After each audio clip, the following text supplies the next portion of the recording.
নমস্কার বন্ধুরা, আশা করি আপনারা সকলেই ভালো আছেন।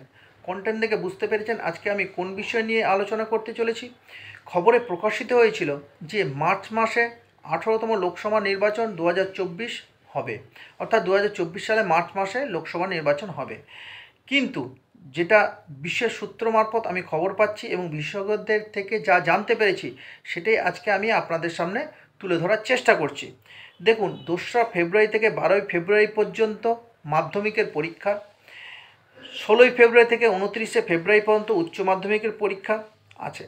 এছাড়া ভোটকর্মীদের ট্রেনিং আছে।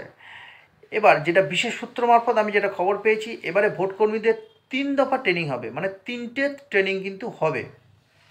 তাহলে এই তিনটে ট্রেনিংয়ের ব্যবধান যেটা থাকতে চলেছে সেটা 10 দিনের, অর্থাৎ 3টে ট্রেনিংয়ের ব্যবধান যদি 10 দিন করে হয় তাহলে 30 দিন, অর্থাৎ 1 মাস কিন্তু 3টে ট্রেনিংয়ের সময় চলে যাচ্ছে।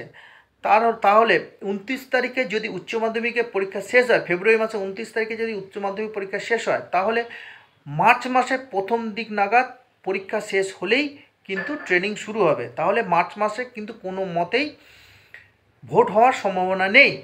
গতবারে অর্থাৎ 17তম লোকসভা নির্বাচন 2019 সালে যেটা হয়েছিল সেটা এপ্রিল মাসে দ্বিতীয় সপ্তাহ থেকে শুরু হয়, অর্থাৎ 11 এপ্রিল 2019 থেকে শুরু হয় এবং শেষ হয় 19শে মে 2019। এবার এখানে 7 দফায় ইলেকশন হয়েছিল।